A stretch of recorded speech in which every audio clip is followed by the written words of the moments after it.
This is from the website thewaythetruthandthelife.net. This is July 2, 2014. On June 27th, there was a BBC story with an imam talking about parents. And parents giving their children the right education, the right discipline, manners, respect, a good education, knowing where your children are going. Look, their mobile phones, now they're on mobile phones, WhatsApp. Who are they talking to? On Facebook and these type of things. Who are your children listening to? In their books, in their lectures. Whether it's extremists or whether it's people glorifying drugs. There's a drug problem in this area. So we need to stay away. And the only glorification is the only example our children should be connected to as a connection to the prophets. I had made or whether it's people glorifying video drugs. Responding to the father of a jihadist or whether it's people glorifying drugs. Islam in Syria, and then the mother. I made a video there, and I heard this imam, and I understood the divisive deception. He had said follow the prophets, but if for the ignorant British person or non-Muslim, they would think that he is not supporting the jihadists.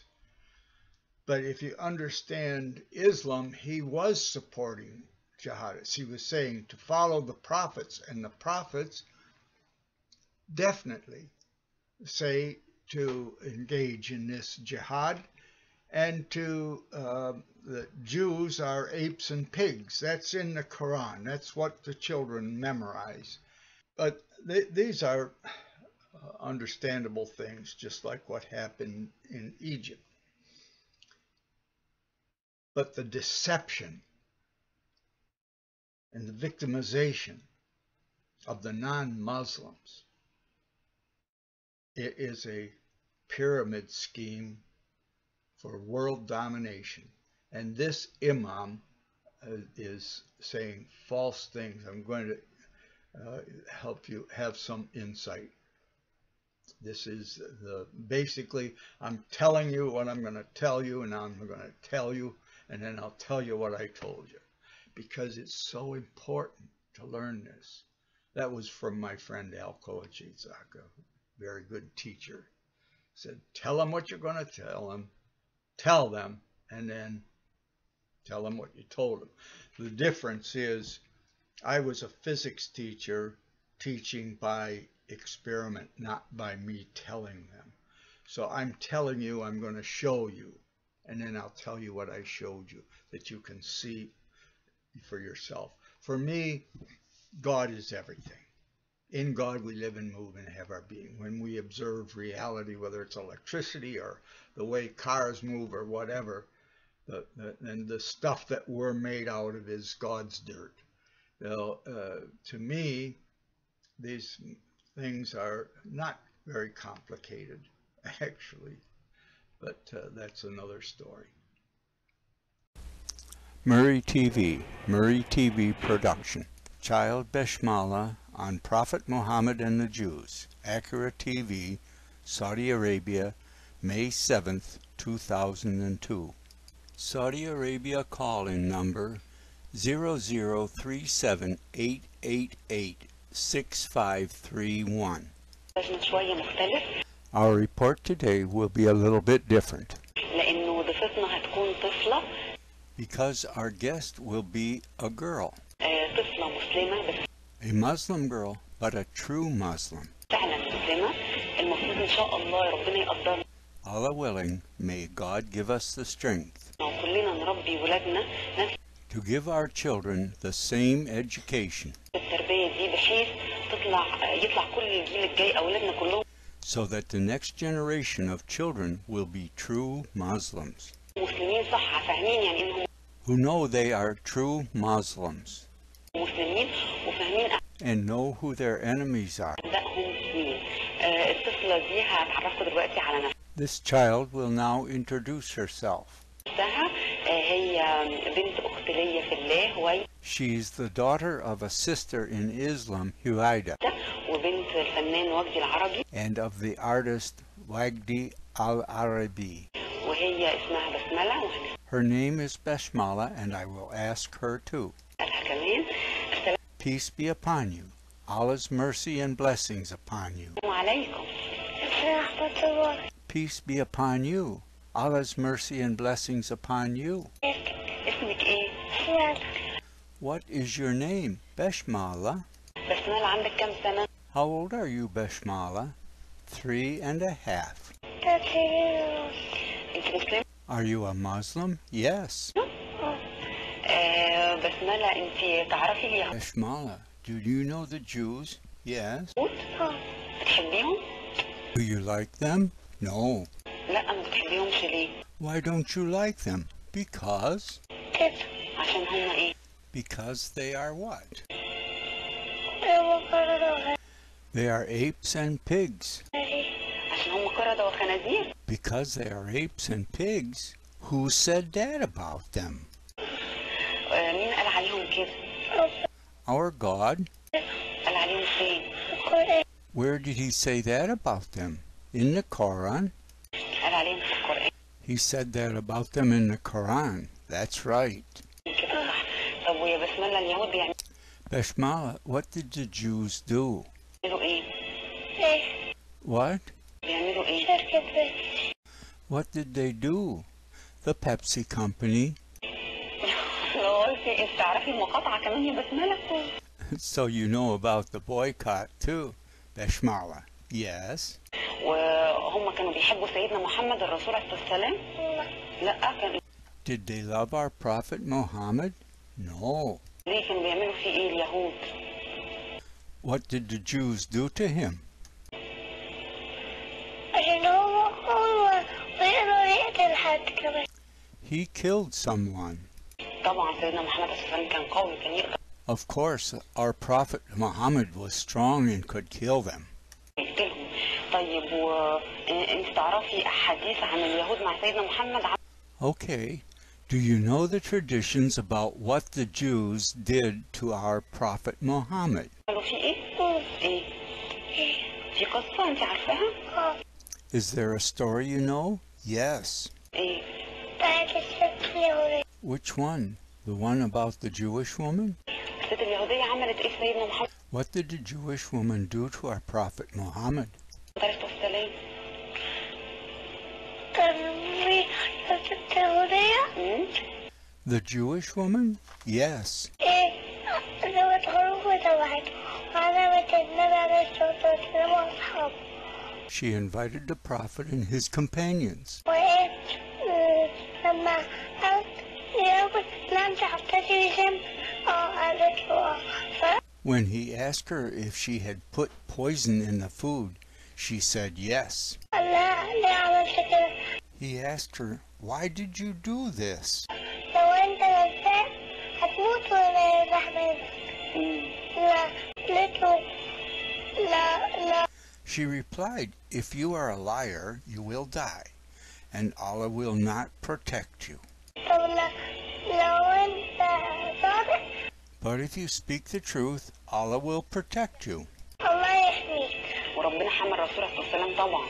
And God protected the Prophet, of course. وأصحابه ماتوا وهو راح موت الست دي. And he said to his companions, I will kill this woman. طبعا كانت حطت لهم السم في الأكل اليهودية دي. Of course, she put poison in his food, this Jewess. بسم الله ما شاء الله على بسملة بسم الله Bashmala, Allah be praised. ما شاء الله عليها ربنا يكرمها ويعني May our God bless her. الواحد فعلا ما يتمناش من ربنا أبدا بنت أكتر أو من كده مؤمنة قد إيه. No one could ask for a more devout girl. ما شاء الله ربنا يكرمها وربنا يكرم والدها ووالدتها. May God bless her and her parents. واحنا المفروض هو ده الاطفال The next generation of children must be true Muslims, Allah willing. الجاي ان شاء الله لازم هم يبقوا المسلمين الصح كده، نربيهم من وهم اطفال كده ان هم يبقوا مسلمين صح. We must educate them while they are still children to be true Muslims. The truth of the Quran is there, the teaching of hate for Jews, and it was overlooked many times, but when Israel reestablished itself, that was the end of the nice parts where the Muslims were supporting something having to do with the Jews and their freedom. They left Turkey and went to the new Israel. Look at this about a couple of children praising their mother for murdering 5 Jews while she committed suicide.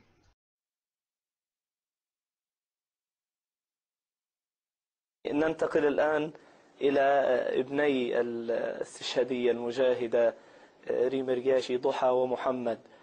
ضحى بتحبي ماما؟ طب وين ماما راحت الآن؟ في الجنة. إيش عملت ماما؟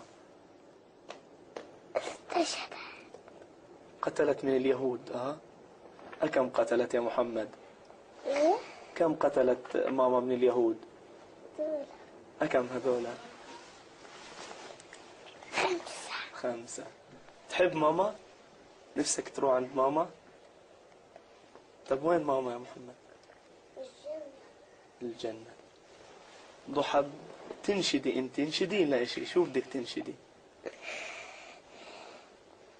الله الرحمن تقرأي قرآن. الرحيم. إذا جاء نصر الله والفتح ورأيت الناس يدخلون في دين الله أفواجا فسبح بحمد ربك واستغفر إنه كان توابا. صدق الله العظيم. شو بدك تنشدي كمان؟ قرأتي سورة إذا جاء نصر الله والفتح، سورة المسد. شو بدك تنشدي لنا الآن؟ مريم. انشدي لنا ومريم.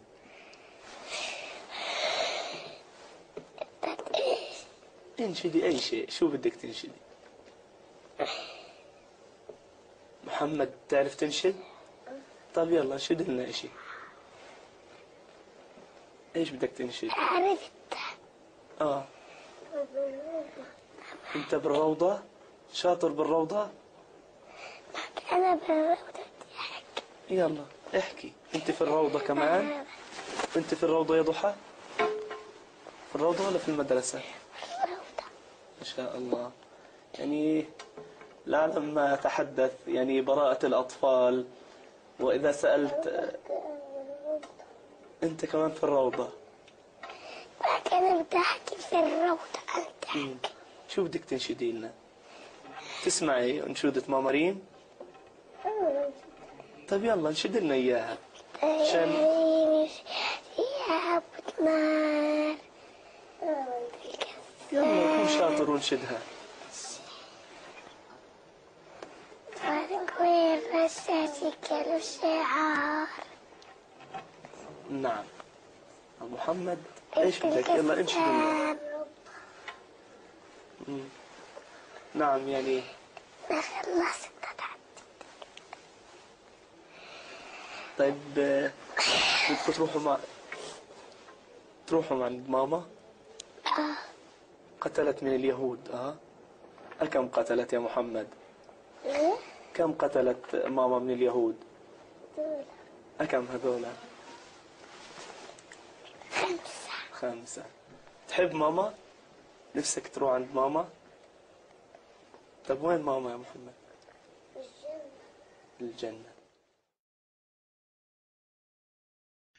Muhammad had many nice surahs. He thought the Jews would follow him as the latest and greatest prophet. And when they didn't help him against his own tribe, the Qurayza tribe, the Jewish Qurayza tribe, he beheaded himself. He beheaded something like 600, all of the males that had pubic hair, and they took the females and the children as slaves. and concubines. And had Surah number 2. That's like a chapter in a book. That the Surah of abrogation. That all those nice things don't count. He used to pray towards Jerusalem. He doesn't do that anymore. He prayed towards Mecca.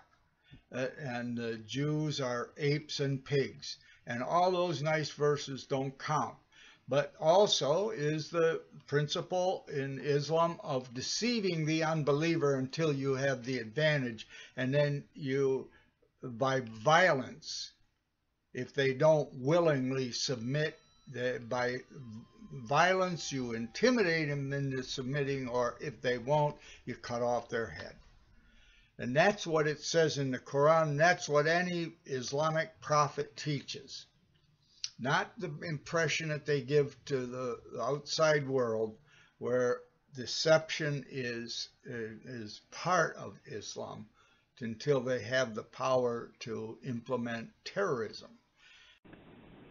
We will talk now about Allah the Deceiver. This is Surah 4, verse 119, the website of Islamic government of Saudi Arabia. Look at this. Allah is saying in there, I will mislead them, and I will create in them false desire. I will order them to slit the ears of cattle and deface the fair nature created by God. You know, God saying that, Allah saying that.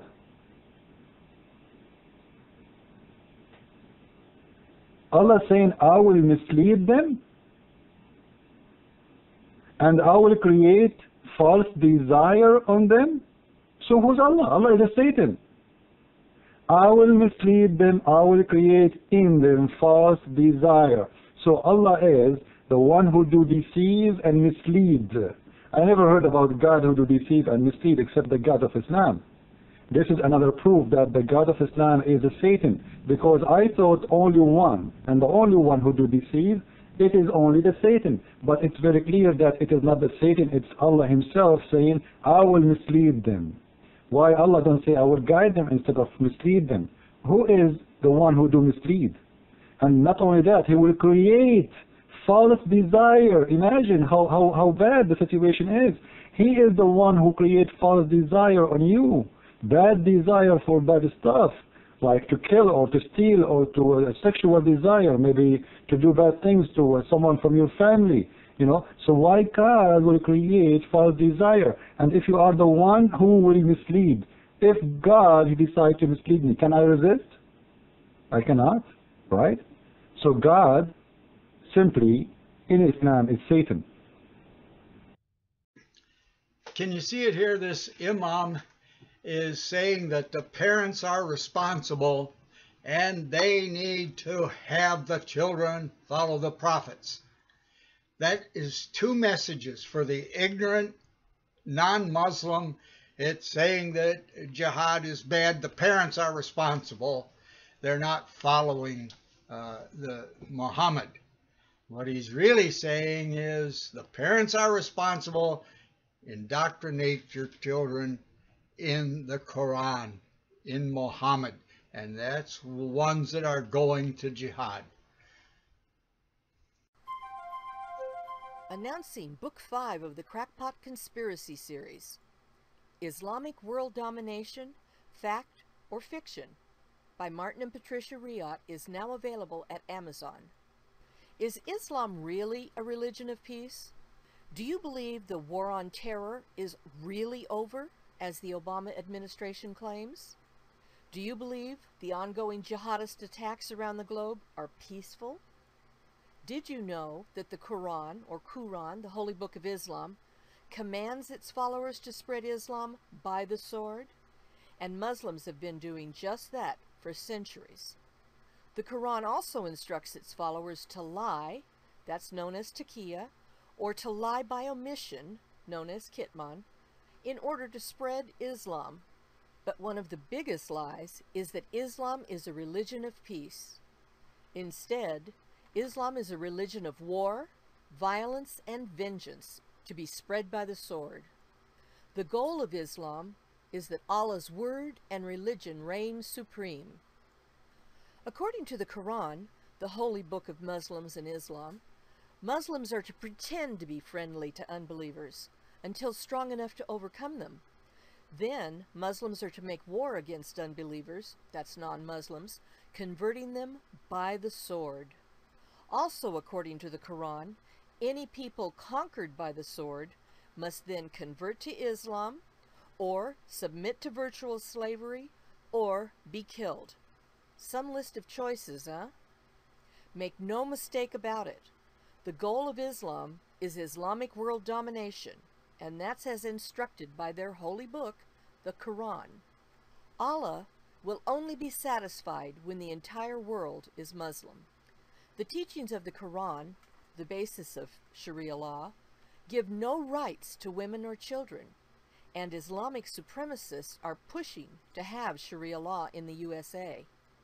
Islamic supremacists are working in the USA and around the globe to gain the power necessary to overthrow and dominate all infidels, and that would be us, folks.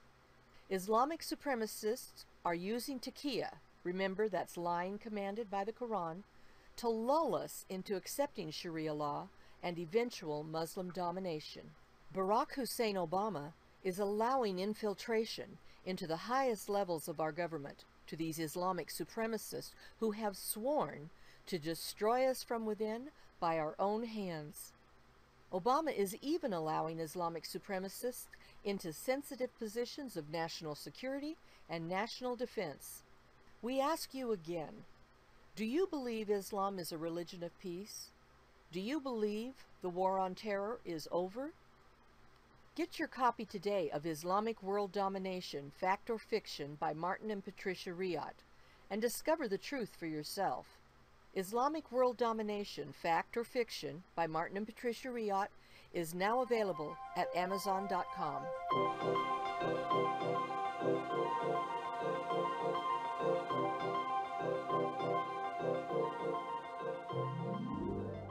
And this is fundamental Islam. It is meant to be a pyramid scheme where men might die in battle, but if they don't, they get a lot of reward. And they'll build, and they get the women and the children, and they build. It's a pyramid, murdering pyramid scheme. And yes, peace will come when we've totally eliminated everything that doesn't follow Muhammad and the Quran. Except then you have the problem that the Quran wasn't really written down then. It was memorized, not degrading memorization culture, but you had a very highly developed culture in Persia. And it was conquered when the wind blew sand in their face during the battle. It was at the back of the Muslim invaders. But they converted Persia to Islam, a very highly developed, with a highly developed language and education system. And they were writing the Quran in Persian. So they had brought the scientists from India and astronomers from India, Pakistan, Greece, from Rome, all over. They brought them to an institute near Baghdad that worked for over 100 years, searching the stars. You can find Islamic names for stars discovered by this institute. And they claim, oh, we're the founder of science. That's a deception. They destroyed the wonderful heritage of the library in Egypt. And this institute was founded because Muhammad's background was the moon. His people worshipped the moon. But Muhammad set Islam up with a moon calendar. And so they wanted to bring all these experts. They didn't even have to be Muslim. bring them together to make that moon calendar. And they worked and they worked and they worked and they worked and they worked. And it was a wasted effort because the moon is affected by the tides. The tides are created by the Earth-Moon gravitational field. And the tides cause the moon to oscillate unstably, unpredictably in its orbit because the weather patterns have to do with how the tides move. So it was a wasted effort, but glorified as, oh, Islam is saved all the science from. They destroyed all the books they didn't use. They destroyed the libraries. And then there's so much false information. Did you know that for 700 years, Islam ruled Spain, and they had to give, Christians had to give their virgins for the harems in North Africa. But an interesting thing, the Jews were the bookkeepers, the enforcers, the doctors. The Jews were used as a go-between between the Muslims, which were not a majority, and the Christians, which had no army. The Muslims had the weapons, except in a small area they weren't able to defeat the Vikings, so that on the coast. But that's another thing. The over 500 years of history of the Jews in Turkey is brought to life at Bar-Ilan University's conference, The Jews of Turkey, Identity and Heritage. The perseverance of the Jewish community in Turkey over hundreds of years is definitely something worth taking a look at, says Dr. Efrat Aviv of the Bessa Institute at Bar-Ilan University, who helped organize this conference. The Jewish community in Turkey and even in Ottoman Empire was very successful, and they had their golden age. But there's a problem ever since the State of Israel was established. I mean, ever since the relations between the government or their attitude towards the Jewish community is much controlled or dictated by the relations between Israeli state and the Turkish state. The Jews of Turkey come or maybe fall in between these both governments, and we can see that very clearly in what's just going on these days. It's one of the largest Jewish communities under Muslim rule, and it's a vivid community that flourishes and still has roots, strong roots in Turkey. And how all this sheds a light toward what happened in the past, how they were used to be treated, how in the Ottoman era, and how they are treated these days. You can see that it's really an interesting, intriguing topic for the Israeli society as well. MK Shimon Ohayon of the Halikud Beitenu party explains why the Jewish community in Turkey is so crucial to the Jewish history as a whole. We had in this area over 300,000 Jewish people. Now we have only 26,000. So of course, if you compare, the situation totally has been changed, and we are aware also of this situation because of the political situation.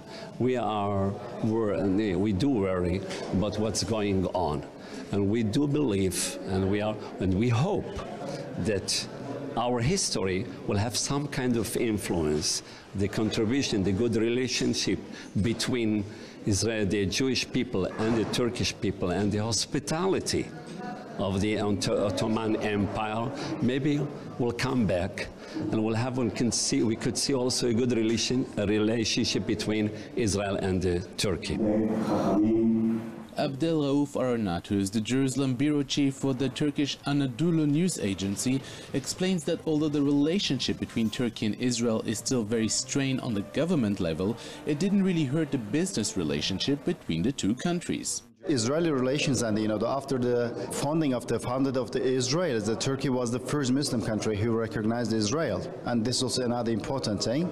But then after the flotilla is the crisis, and when the 9 people has been killed and by the forces of the Israeli in the Turkey, it was dramatically the perception of the Israel is the change it.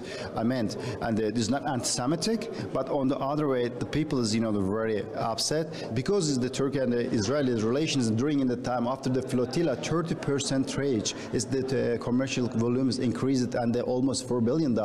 Even this amount of the commercials the Turkey is not available with the Syria or the Iraq. Can you imagine such like that is the good about commercial relations that much is big, and the relations for reconciliation becomes much important. But here's the Turkey is the waiting step for the Israel that side. As the pages of history were visited at the conference, a clear message arose from all speakers.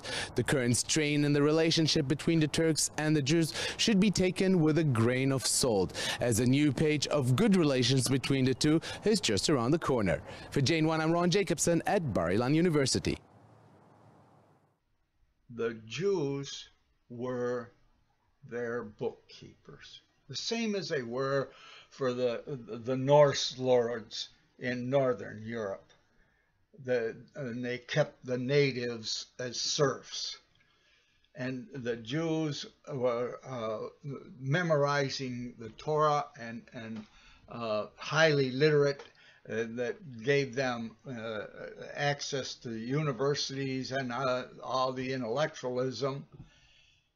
Did you know when the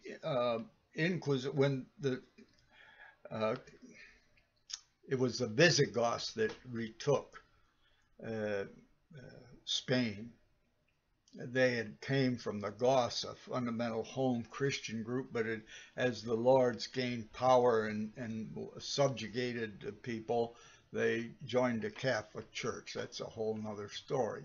But rather than the foundation that the Amish and Mennonites are built on, which they came from. I'll just add a little bit here about mentioned the Visigoths. They go back to the Goths, which went back to a Turkish professor published early Christianity around the Black Sea. This was amazing because, in fact, the Muslims destroyed non-Muslim texts and history. But he discovered from the Byzantine Empire, the Byzantine name comes from Byzantium, a city which is now in Turkey. Turkey was the land of the 7 churches. Previously, it had been Armenia before Christ, and the Rome conquered it, and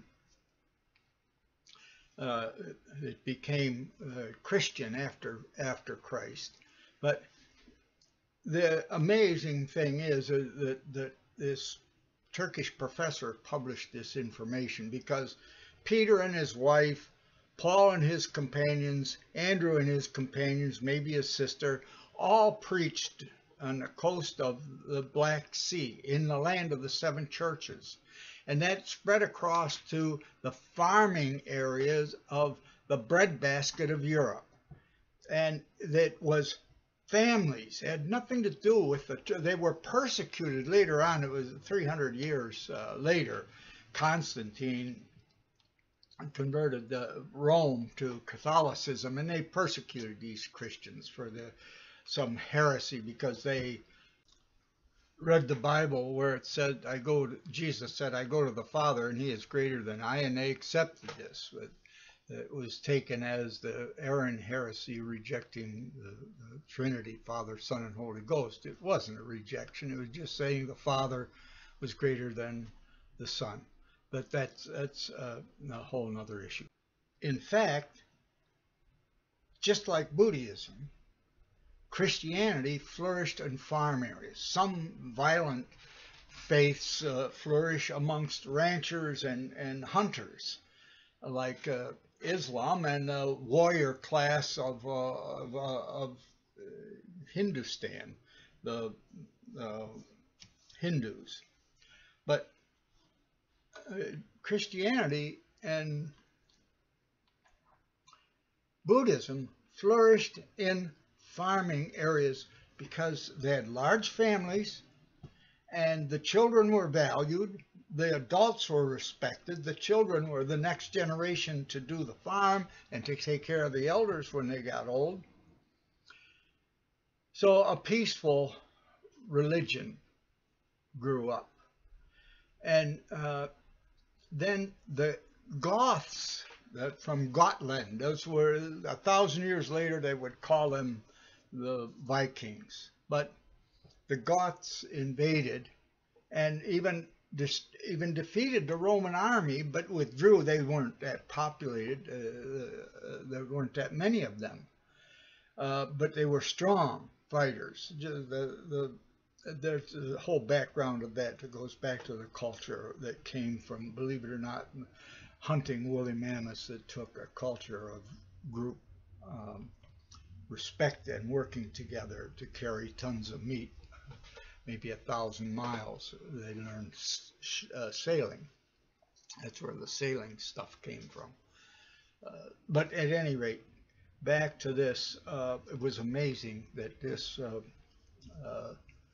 professor saved this literature, but the Goths then migrated over into and fought and defeated the Normans, and were called then the Visigoths, and their lords converted to Catholicism, and they were the ones that defeated the Muslims. But I'll get back to it now. At any rate, the Jews that didn't convert to Christianity under the Inquisition, many were rescued by Turkey. Turkey was the caliphate, the Islamic rule in the area. And Turkey sent ships and rescued Jews. 2 Ağustos 1492 Perşembe gece yarısı. İspanya'nın güney sahillerinde küçük bir liman olan Palos'ta alışılmışın dışında bir yoğunluk göze çarpar. La Pinta, La Niña ve La Santa Maria adını taşıyan 3 gemi Hindistan'a batıdan ulaşmayı amaçlayan Christoph Kolomb'un yönetiminde şafak vaktini beklemeden demir alır. Aynı saatlerde İspanya'nın önemli limanları Kadiz ve Sevilla ise kendilerini kurtaracak birilerini bekleyen İspanyol Yahudileri seferatlarla tıklım tıklım doludur. O geceden 4 ay öncesi 31 Mart 1492 Cumartesi. Granada'da görkemli Elhamra Sarayı'nın tören odasında Kral Aragonlu Don Ferdinando ile Kraliçe Kasilyalı Dona Isabella tarihe kovma fermanı olarak geçecek belgeyi imzalar. Atalarının inançlarını, geleneklerini ve kendi onurlarını feda etmektense evlerine, mallarına, ölülerine veda etmeyi yeğleyen çoğu Yahudi kaçıp sığınacakları yeni bir yurt ararlar. Akdeniz'in diğer ucunda bir hükümdar, 2. Beyazıt, vatansız kalmış 250 bin Yahudi'ye kucak açar ve şöyle beyan buyurur. Ferdinand için aklı başında bir kral denmektedir. Fakat hakikat şudur ki, Museviler atmakla kendi memleketini fakirleştirmiş ve benim memleketimi zenginleştirmiştir. Yahudiler ümitsizlik içinde sefinelere dolmuşken, elde ferman, Kemal Reis'in filosu imdatlarına yetişir. Varlarını yoklarını geride bırakan Yahudiler, İspanya limanlarından doğuya doğru yelken açan salaş gemileri binerek, eziyetli bir yolculuktan sonra onlara yardım elini uzatan tek millet olan Türklerin ülkesine varırlar. Böylece Türklerle Musevilerin ebedi dostluğu başlar. İçlerinden birinin torunu olan Maurice Karako, 500 yıl sonra şunları ifade eder. Güçlü ve merhametli Allah'a inanan Osmanlılar, bizi içtenlikle karşıladılar ve oturmamız için mahalleler tahsis ettiler. Dini vecibelerimizi yerine getirmekte ve dilimizi konuşmakta özgürdük. Hatta bizi başka topraklara sürmek isteyenlere karşı da korunduk. Şerefimizi ve onurumuzu yeniden kazandık. 1326'da Orhan Bey'in Bursa'yı fethiyle başlayan, II. Bayezid'in İspanya'dan ayrılmak, dinlerini feda etmektense İspanya'dan ayrılmayı yeğleyen sefaret Musevilerine kucak açan ve daha sonra muhtelif ülkelerde baskı altında bulunan Yahudilere topraklara da bir iltica imkanı sağlayan Osmanlı İmparatorluğu'nda Yahudilerle Türklerin 700 yılı aşan beraberliği insanlığa örnek bir öyküdür. Şimdi siz tarihin derinliklerine dalan bir mevzuya temas ediyorsunuz. Bu 2. Beyazıt zamanından evvel başlamış bir mevzudur. Çünkü Anadolu'da Türklerle beraber girmiş Museviler var. Birinci ibadethanenin yıkılışından sonra gelmiş Museviler var. Fakat asıl intelijensiya İspanya'dan 1492'de gelenlerdir. Yani bu tarihin derinliklerine dayanan bir dostluktur. Dünyadaki Museviliğin Türklere bir can borcu vardır. Sadece Türkiye'dekilerin değil. Çünkü 400 bin Musevi'den bugün Türkiye'de 27 bin kişi kaldık. Demek ki bu diğer kurtarılanların ahfadı dünyaya dağıldılar. They lived in Turkey from 1490s until Israel was created, then they went to Israel. But the others went to Northern Europe and carried the story that would glorify them. And you hear much of the false history of glorified Islamic Spain.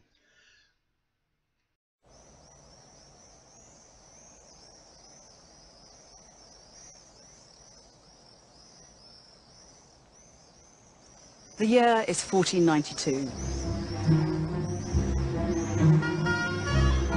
Christopher Columbus is about to embark on his world-shattering voyage to the Americas. And on his way to the coast, he stops off here at Granada.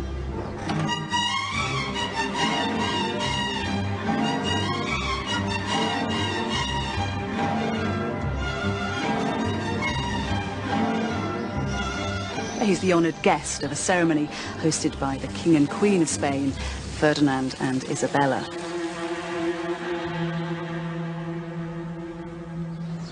They are celebrating a grand victory.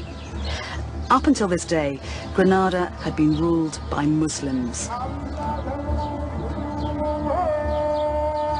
But Isabella has managed to wrestle control from them. Ferdinand and Isabella's victory marks a turning point for Spain and for Europe.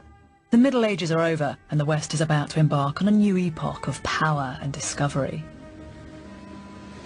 We tend to think of this as the beginning of an era. In fact, it's the climax of a forgotten chapter in European history, the rise and fall of Islam in the West. This video, as many in the university, PBS, or History Channel go on to glorify Islam and demonize Christianity, it is built on the escaping Jewish version. In fact, it is false, and the culture was so harsh on the Christians that after they were converted back to Catholicism, their culture was still abusive. The lords kept the property and title for their eldest son. The powerful and their other sons became priests or military officers, and many went to South America. And if you've ever been there, you'd see it's like a Muslim country. The Spanish background, living behind walls with glass on the top, so the poor people can't get in. I went to Paraguay.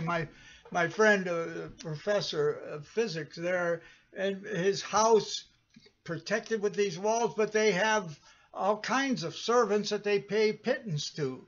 And it's the same in Mexico. It's the same all over the Spanish went with a Muslim culture and a Spanish name. Many of the wealthy, they have more than one wife. They only are married to one, but they have different apartments. And I have a Mexican son-in-law.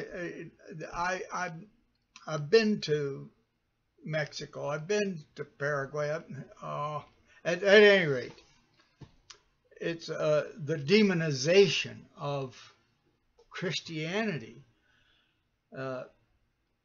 and the demonization of the Crusades. There's some of it is valid. There were the upper class get wet nurses and babysitters, whether they're Muslim or call themselves Christians or whatever. They've got a bunch of corrupt, narcissistic, sadomasochistic class because they didn't have the maternal nursing bond that a farm family gave. Why Buddhism and Christianity flourished within the families. By the way, it was family meetings. It wasn't some priest.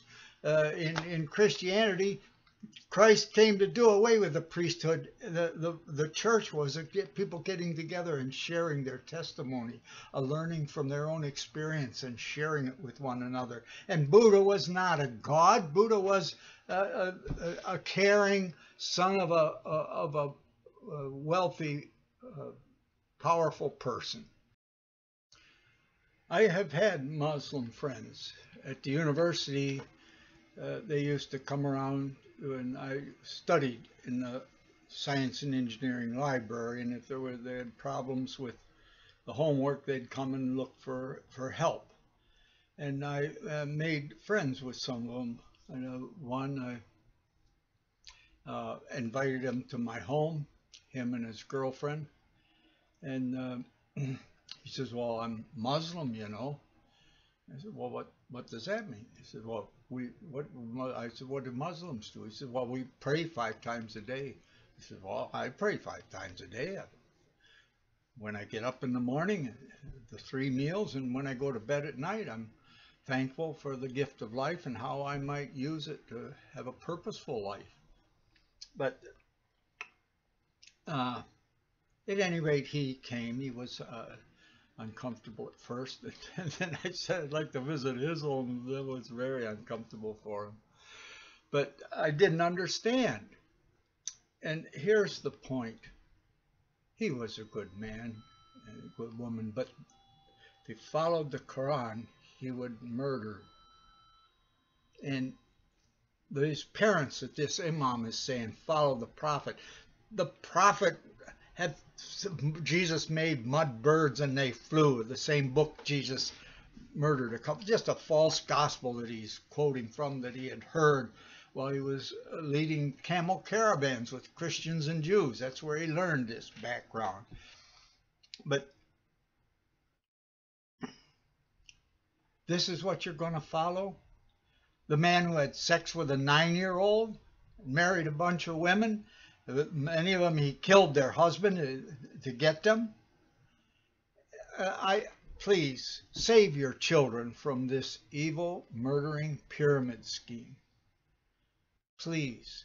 And the fellowship of love in a family, a caring family and caring fellowship. It's so wonderful. Here's a little bit of caring fellowship with some of the friends in my home.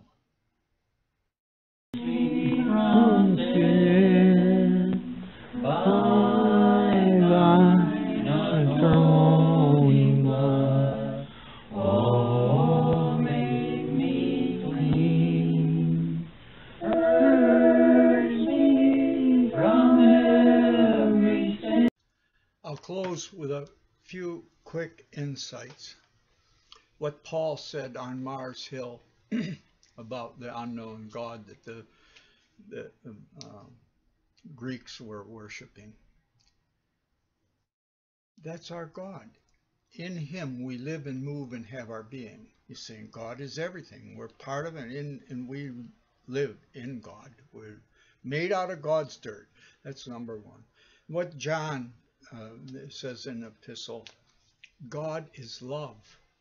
And what Jesus said, when the man asked him, "What must I do to be saved, to have a life that has value?" Love the Lord thy God with all thy heart and soul, and love thy neighbor as thyself, which assumes you love yourself.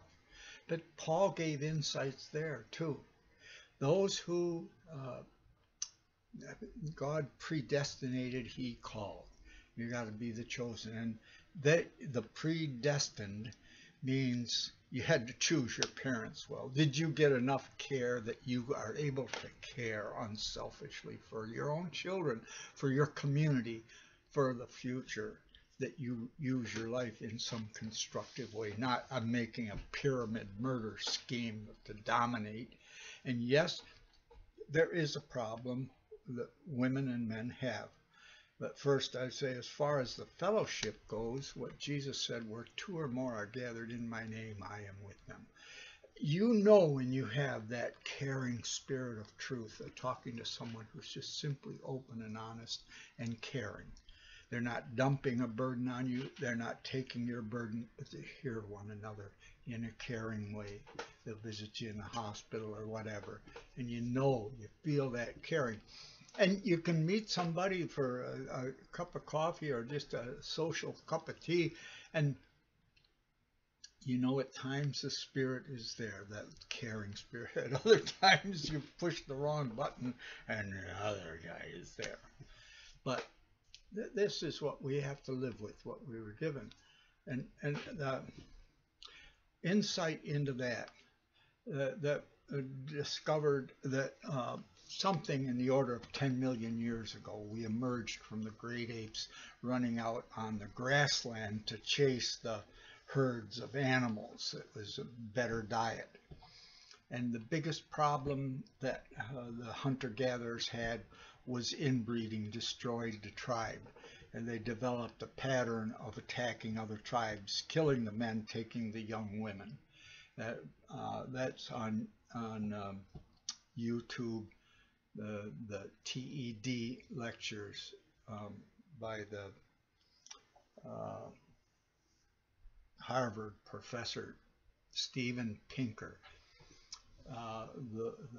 Should have been Myth of the Noble Savage, the decline of violence, how hunter-gatherers and those living in the mountains had high rates of death by killing, by violence. Up to 60% of the men died by violence. And the main cause of the violence was attacking another tribe to get the young women. Again, that's God's laws of survival. What has babies, if you have them with your cousin or your close relative, you end up with genetic defects. And it destroys the tribe. That's why some Eskimo tribes, if a traveler came through, they'd invite them to sleep with their wife or daughter, having nothing to do with lust. They needed the genetics. Oh, why do so many women in modern society abort their babies and don't want to be in the home? Why the great apes that we came away from 10 million years ago, the females do not kill their infants. They breastfeed them off until the second molars, which would be like 5 years old. What happened? Why do women have so much of a problem to respect men? Why do men have so much of a problem that they like anarchy and resent domination? Because God's law of what makes babies is what goes on. And that was helpful. Amongst the animals, it meant the stronger animal passed on its genetics, and the most attractive female received them. So this is just God's law of what has babies is what goes on to the future. And amongst many of the great apes and humans, there's what they call, and dogs, the alpha male, the one that beats up the other males and rapes the female.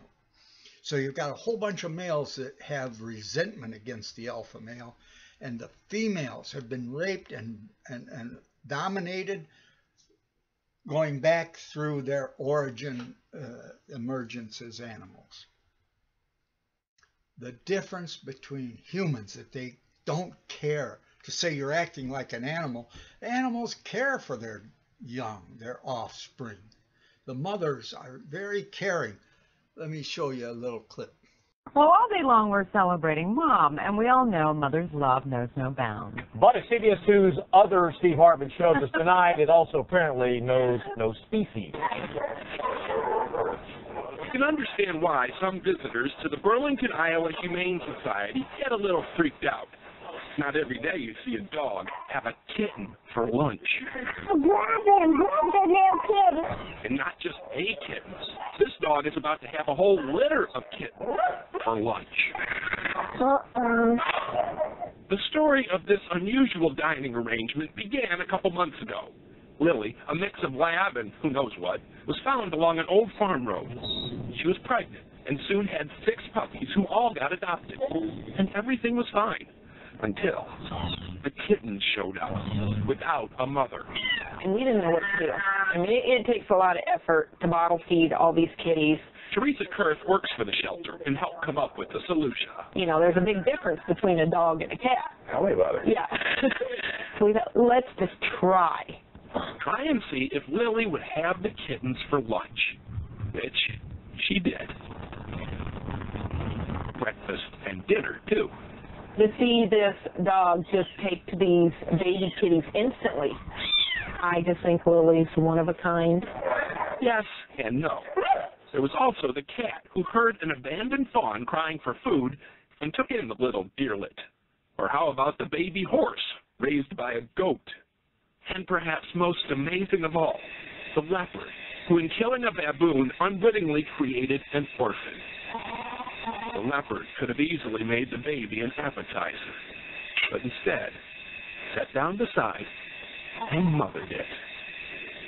Why would an animal show such grace? Why would Lily, when one of the kittens fell into her water dish, rescue the little troublemaker and carry him off to safety? Why? Other than the obvious. I mean, it's what she does. Indeed, for most mothers, it's just what they do. An instinct so deeply wired into them that often all they know is to love and care for life. Understanding it completely will take scientists many more years. But feel free to appreciate it this weekend. Wow, that's deep. Female cats resent the male. They genetically have been violated, raped. Female dogs resent the males because they've been violated and raped for as long as that species has existed. Though they don't kill their babies. They don't project that resentment onto the babies. Now, mind you, the alpha male, the other males, there's a genetic resentment of a dominating male too. That's where the anarchists come from. That gene promotes that.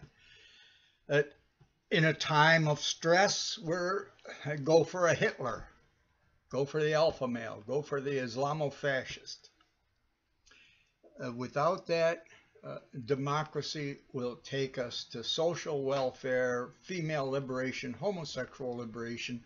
Now that's I'll give you some insight into caring about that also. But the thing is, this about women infanticide among humans. The secret is this. It's really the story of the Garden of Eden is the humans emerging out of the jungle. And the tree of the knowledge of good and evil is logical speech that we could take and teach the next generation what cause-effect relationships. And the females could learn that the male is the father of the thing that happens 9 months later. Animals don't make that association. So the genetic resentment of the female for the male, especially the dominant male, women's liberation always worked together with homosexual liberation. They are against the dominant males. That's another aside. So you got, on the one side, you have the alpha male that is get strength in time of crisis. They'll follow and then dominate the way Stalin did. And then on the other side, you have the women's liberation, socialism, which was part of communism too. That was the birth of it. It was an intellectual activity of the rebellious Jews who rebelled against the indoctrination of Judaism. And they were highly intellectual, but didn't have common sense. If you go to Russia, they cared about children. Intellectually, they cared about children. The wonderful, my apartment there is built around a courtyard where there's a soccer field and playground with merry-go-rounds and teeter-totters and swings and slides, and wonderful little house to play in. They cared about children, but they didn't understand how important the maternal nursing bond was. They made the women liberated and to go out, kohodnitsa, out in the field working, and they put the children in daycare. They didn't understand that degraded them, and unfortunately. But now let's get to this idea of caring. Not only do I not have contempt for someone because they're a Muslim, I want them to see this man who had sex with a 9-year-old and murdered so many people and built this pyramid scheme to justify the murdering, the reward in heaven or on earth for it. But yes, you need to see the evil of that. But he understood some things. Women have a problem too, and how to deal with that. Democracy isn't going to make it. Won't make a healthy home. We need to have some birthing policy that the ones that can be good mothers are the ones that have babies, and that the babies are cared for. Because the levels of caring. I learned this from the psychiatrist Bruno Schuttkecker from New York University back in the 1920s. They taught the first foundation, narcissism, the first level. Every baby is a narcissist, like they're a lord, and they go, and you run around to serve them. The next level is homoerotic. Boys like boys and girls like girls, if they have a healthy foundation. If they don't, if you don't pick them up and care for them, they can degenerate. Around the turn of the century in Boston, up to a third of the children were dying before 2 years old, and they called it marasmus at the time. And it was taught that it was because they didn't get healthy care. And when they started keeping health statistics in Boston, they expected to find the high infant death rate in the squalid apartments where immigrants were living without running water, maybe 5 families to an apartment. No, that isn't. The children were thriving there. Somebody was always playing with them, spending time with them. The infant death rate was amongst the affluent and in the orphanages. The affluent because they hired wet nurses and babysitters. And the children ended up with vomiting and diarrhea, even well fed, and were vulnerable to all kinds of disease and had a high death rate. That's the truth of the matter. If they get enough care, the first level above banging themselves. Oh, let me show you a little bit of that video from New York University. Distributed by New York University Film Library. Psychogenic Diseases in Infancy, an attempt at their classification, 1952. A film produced by the Psychoanalytic Research Project on Problems of Infancy, Renee Spitzer, MD. Disturbances of the emotional relations within the dyad, the mother-child unit, are among the factors operative in the etiology of psychogenic diseases of infancy, which we classified from this viewpoint. These diseases fall into 2 groups. 1. Psychotoxic diseases. The wrong kind of relation acts as a toxin. 2. Emotional deficiency disease. Inadequate emotional supplies resulting from insufficient mother-child relations. Part 1. Psychotoxic diseases. 1. Overt primary rejection. We have observed two forms of this maternal attitude. 1. Overt active hostility. The child can feel the mother's discomfort here.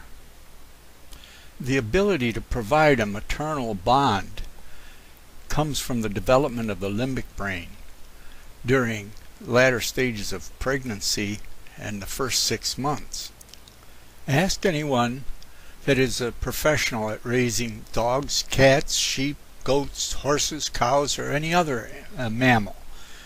If an infant female is separated from its mother and a healthy bond is not formed with another, it is unable to care for its own young. This mother probably lacks this limbic development, and all of the desire and books and nice behavior doesn't give this animal level ability to bond. Even though fed and bathed, an infant needs more. It needs a loving bond, activity, and interaction, being talked to and moved around. Without these things, it will fail to thrive. In the worst case, it will have infant atrophy and waste away and die from vomiting and diarrhea or some illness due to its weakness. In a lesser case, it would just be called a colicky baby. A. The overt active hostility of this mother is extreme. We found it frequently in the mothers of infants suffering vomiting and respiratory disease during the first month. B. Passive withdrawal. When I was 17, my parents lived in Clarence, and there was a lady across the street with a newborn that was failing to thrive. The mother wanted so much to be a good mother, but was under so much stress and unable to give the child what it needed. The doctor recommended that she try finding someone that could care for the child. My mother was home during the summer. She was a school teacher, so she would take the baby during the day. And under her care and activity and love, the child began to thrive.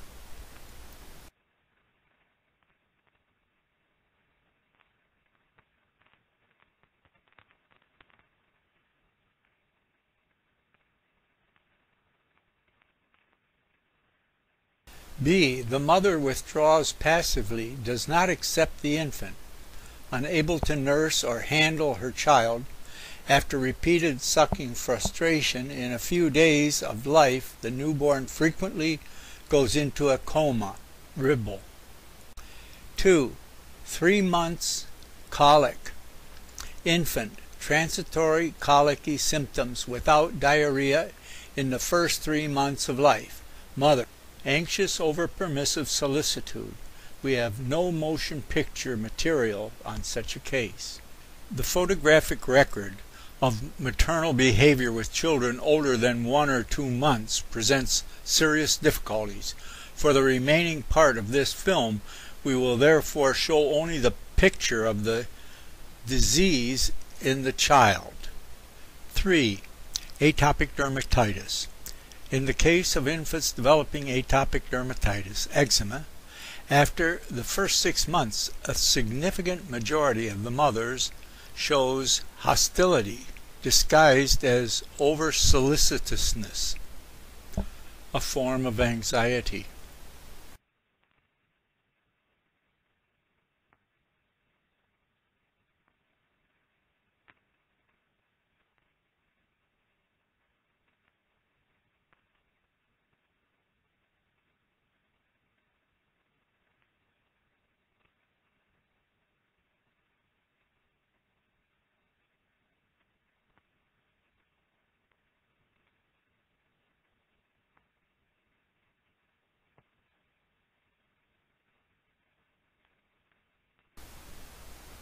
Four, hypermotility. in the form of rocking. In the case of infants whose principal activity in the second half of the first year consisted in rocking, a significant majority of the mothers behaved in a psychopathic manner towards their children. They shifted rapidly from extreme pampering to active hostility.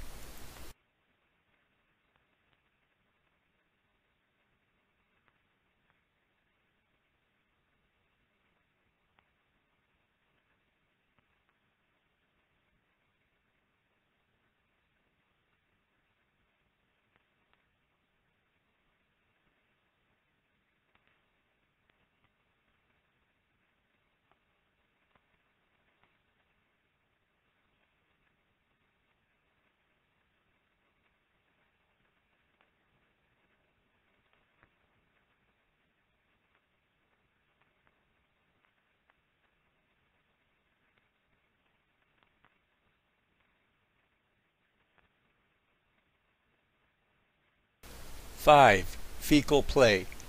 In the case of children developing fecal play in the last quarter of the first year, 87% of the mothers suffered from psychosis and manifested cyclical mood swings.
Six, aggressive hyperthymic. Children unable to relate themselves to persons after the first year, but showing great manipulative ability.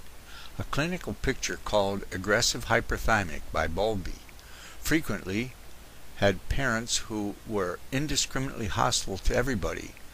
With their children, however, they tried to compensate their hostility consciously.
Part 2.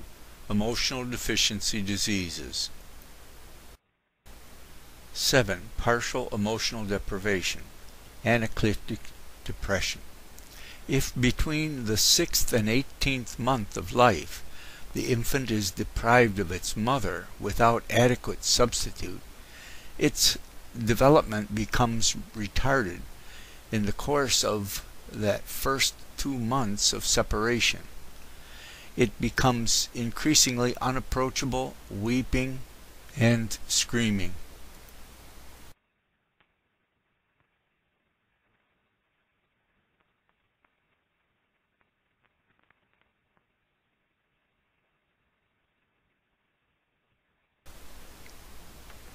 In the 3rd month of separation, the withdrawal of the child becomes complete.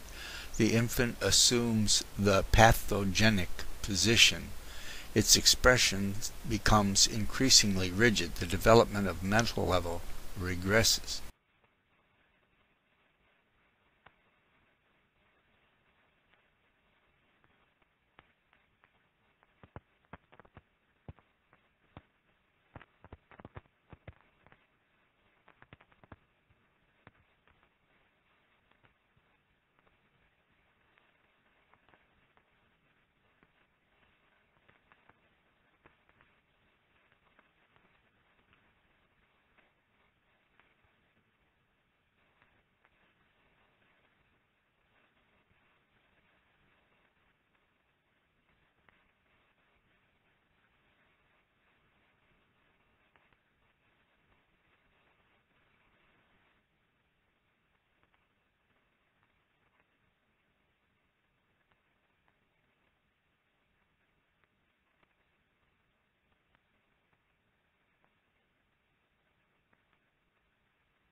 Eight. Complete emotional deprivation, marasmus. Infants deprived of their mothers during the first year of life for more than 5 months deteriorated progressively.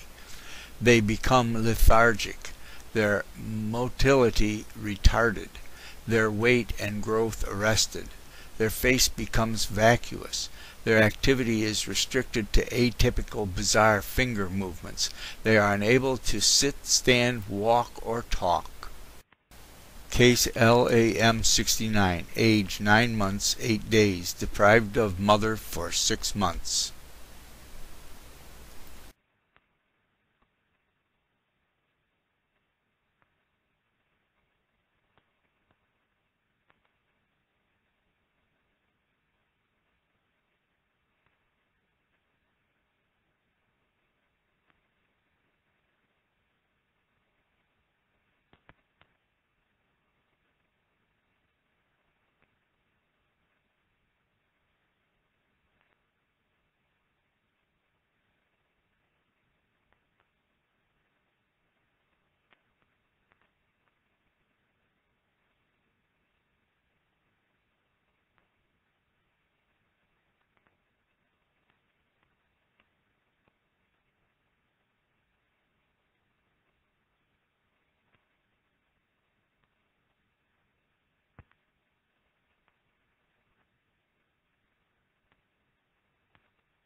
Case LAM 80, age 10 months, 8 days, deprived of mother for 7 months.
In 37.3% of the cases observed, the progressive deterioration of the total personality led eventually to marasmus and death by the end of the second year of life.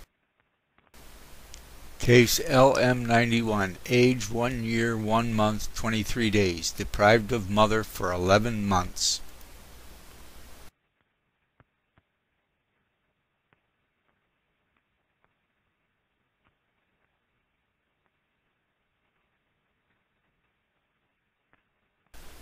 Conclusion.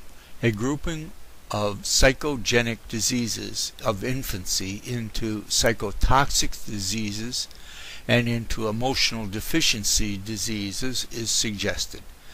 The etiological factor underlying this grouping is the quality of the mother-child relation in the psychotoxic diseases, its quantity in the emotional deficiency diseases. This classification offers viewpoints that were found useful both in therapy and preventative psychiatry. Again, caring needs to happen at the time nerve growth factor is present, or that area of the brain will not develop, and the limbic system develops very early. There's also research suggesting that mothers that were raised in daycare do not have good pregnancy chemistry for child development. Their harm already happens in the womb if the mother does not have this chemistry. So here's the levels of caring for a healthy child, and the best case. And we're talking about a healthy home with a healthy anthrope culture, human rearing culture. And it usually takes a pair, a mother and a father. And that's because there's always pain involved in caring, and you don't want to be alone, and you don't want to be pitied by someone because you're alone with it. You want to be with somebody else that understands your suffering because they're experiencing it, and you can care for one another, bearing one another's burdens, but each has to bear their own. At any rate, the levels.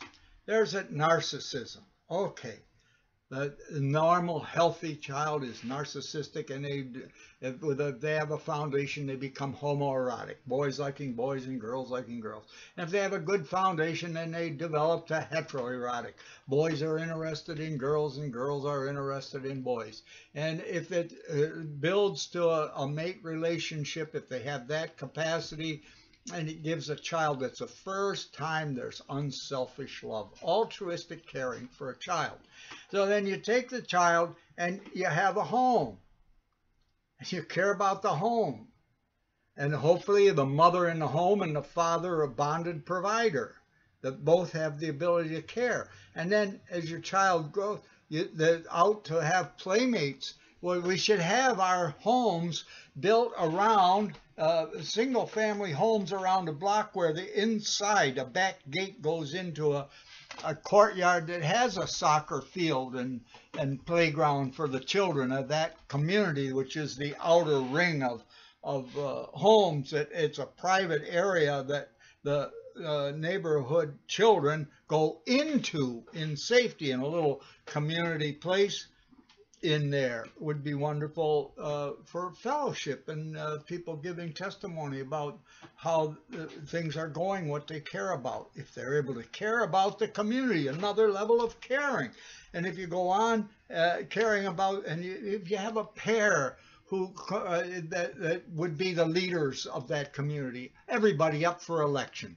And by their fruits you shall know them. The one whose children are doing the best are the ones that eligible to run for office.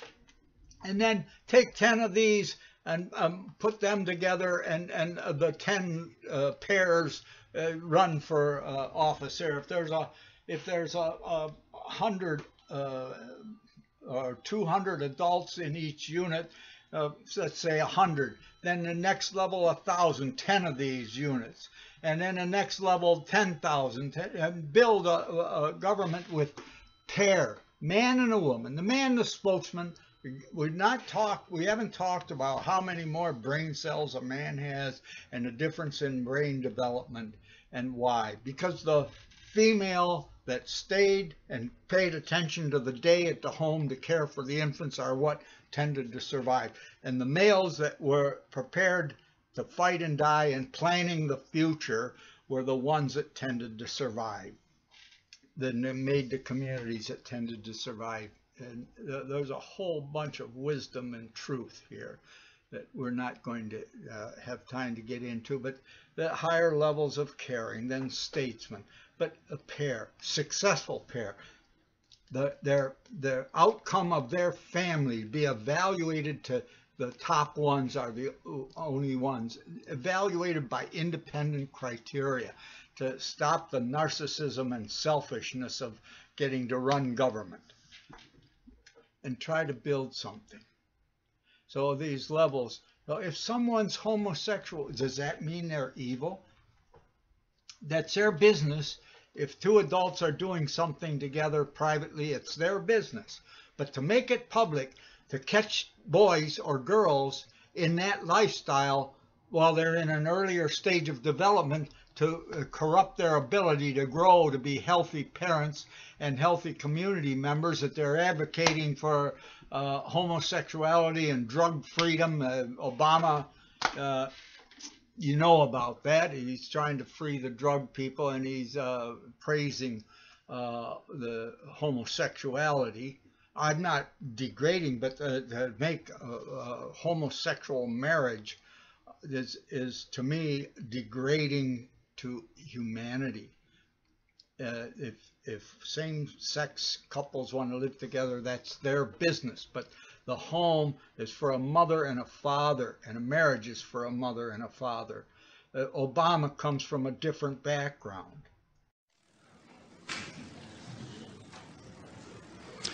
Good afternoon.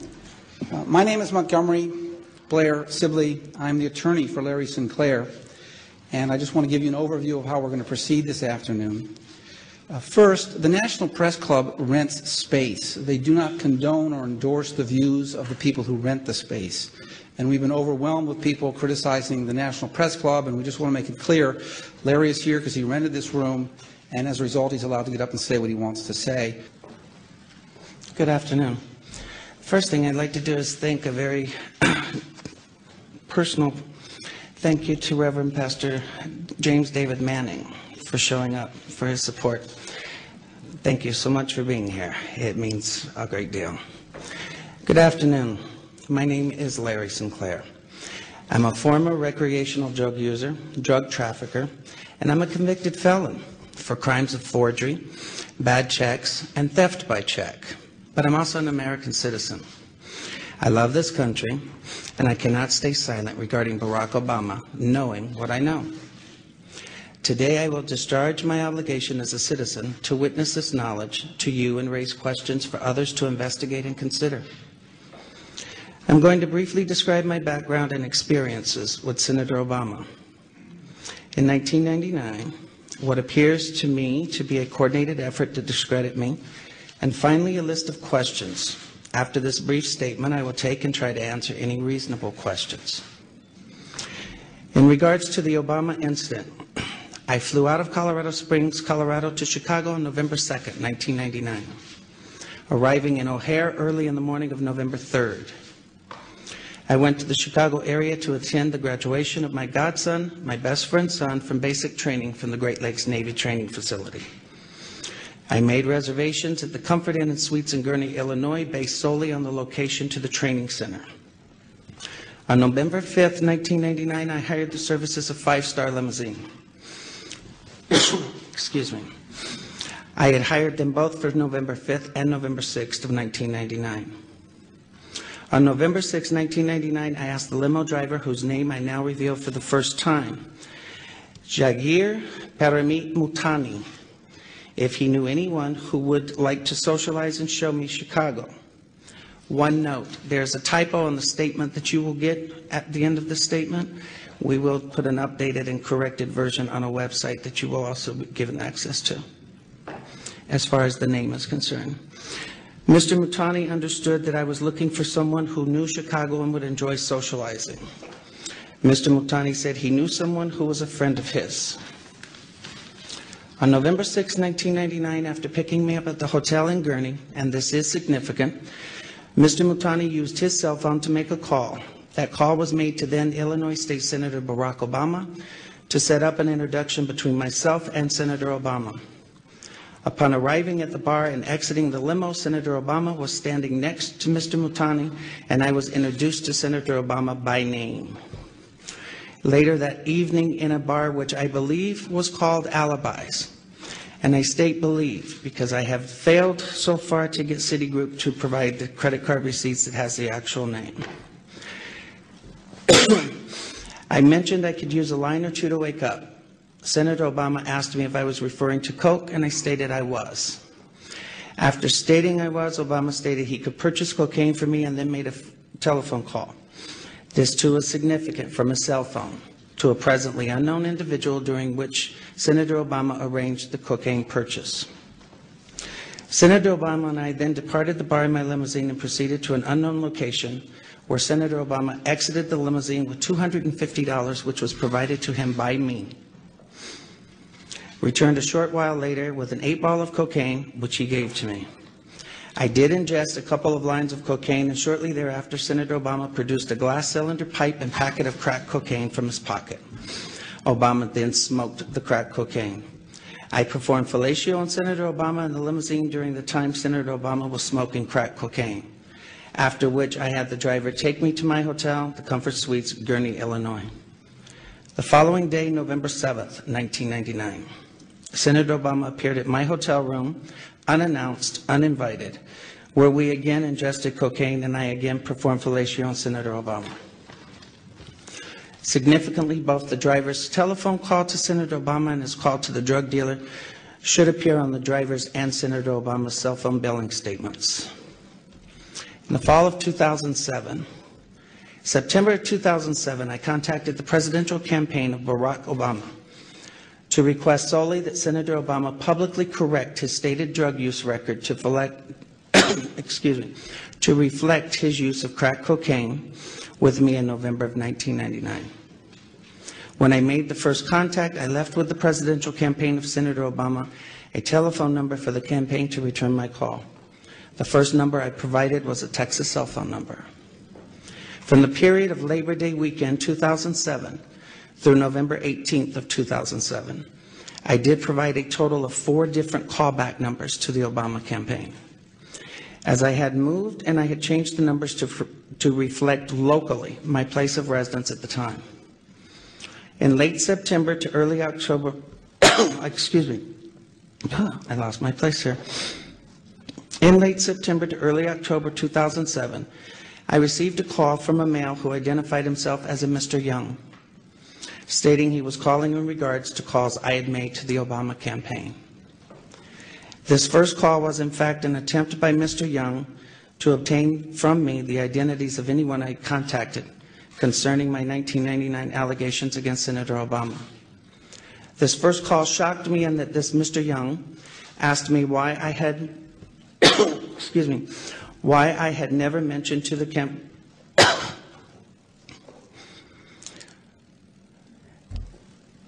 shocked me as I had never, whoa, hold on, so I'm lost here.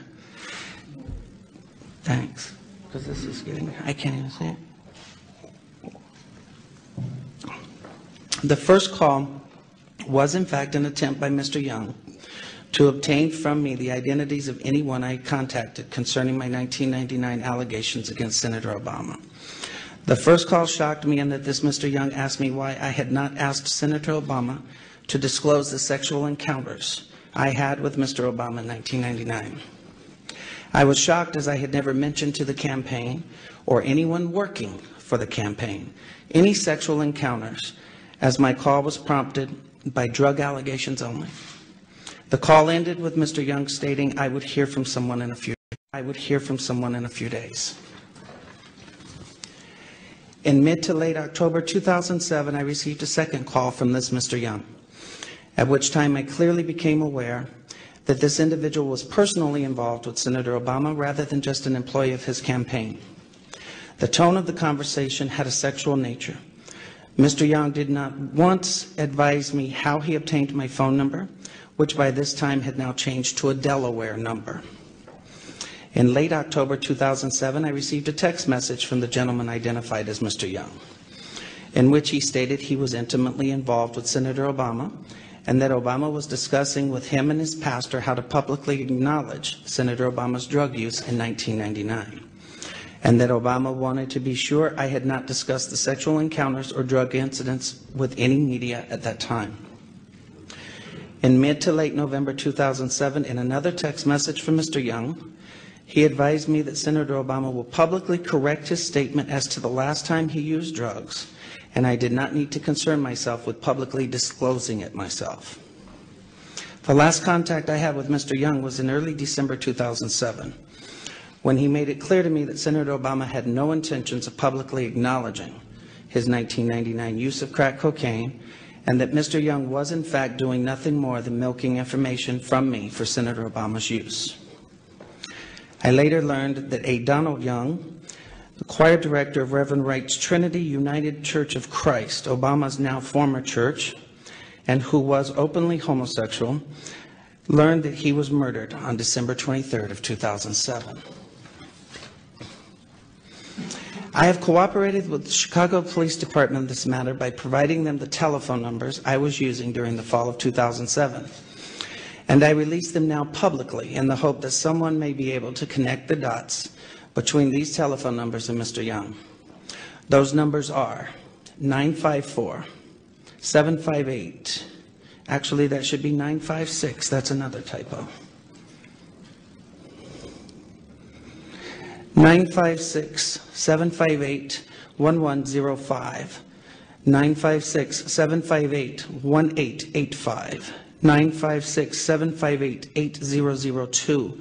302-685-7175, 612-466-1043. Again, we were predestined before we can walk and talk. That there are limits on how high up our ability to care can be. Hopefully we can care for ourselves, and hopefully we can care for others. With it, people have perverse, just like the sadomasochists here have a network that they harm one another. They only do things by agreement, and the court system is not too severe with them. That's their way of life. That it's by agreement of adults. We need to keep children protected from the perversion, that they don't get caught in that as a lifestyle change. If that's what they have genetically, and the care they were given during pregnancy in the first 2 years, then they have to live with it. If they violate other people, we need to stop and protect other people, stop them from doing that. I'm really not for murder, and especially the murder of innocent children. I'm not against the death penalty for murder, but that's a whole nother thing. That we need to choose our parents well, the secret of long life, and we need to use couples, only couples who have successfully raised children and grandchildren, and evaluated independently of conflict of interest, a separate evaluation of all, and the top ranking, say the top 10 of any group, be eligible to run for office. And a man and a woman, the man the spokesman. Look into brain development and physiology, but we need to have good mothers, and we need to protect the unborn we need to protect the unconceived, that they're conceived in a responsible way by responsible people into a responsible home. I'll just add a little personal note here. I came back from teaching an English language summer camp in Lithuania in '97 to find there had been adultery against my children, and it devastated me. how am I going to bring the family together? And when there's and I remodeled the home after my children's mother was killed. It's not, the table's filled up mess now, but you could see the dining room table there, and I could set up here for 21, and here was adultery between a son-in-law and a daughter-in-law against my children. I was devastated. I again, a little insight. I was devastated and I was single. And it opened up my being to look for a mate, somebody that, that's why you need a man and a woman together when they get hurt, that they both love the child, and the child dies or does something that's harmful. They have empathy for one another. They're not alone with that burden. And they're not dumping on one another. They just share the pain. They understand each other's pain. And that opened me up that I needed a helpmate, that I ended up 2 years later marrying Olga. And at the restaurant, coffee shop I went to, there was a waitress there. And she was single and caring. We became close friends. We never had sex. She confided in me. She had been abused when she was younger, and she was sadomasochistic. She was going to commit suicide as a teenager and suffocate herself, and it gave her an erotic sexual feeling. And even though she had married a teacher and had children, she still craved this erotic sadomasochistic experience, and ended up in divorce. And we, as I said, she was an honest, good friend. I tried to take her to home church meetings, and she really wasn't interested, but she was honest with me. It was a blessing at the time. I had fellowship with somebody that I could share my burden with, and she would share her burden. I like what it says in the Bible, bear one another's burdens. And a couple verses later, it says everybody must bear their own. I know what that means. It means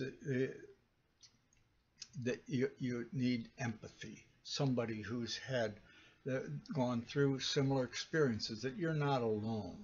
Not that you're dumping your burden on somebody, or somebody's giving you sympathy the way after my father was killed when I was 12, 2 years later somewhere, poor Donnie. That was because they needed to have somebody down. It wasn't empathy, it wasn't caring, it was they had a problem, and I was no threat to them as long as I was down, that they could give me sympathy. Sympathy is right next to no sympathy, but that's another thing. So at any rate, I discovered something about, and she shared with me how the sadomasochism worked. I just wanted to say that it was her testimony to me that I shared these insights. Thank you.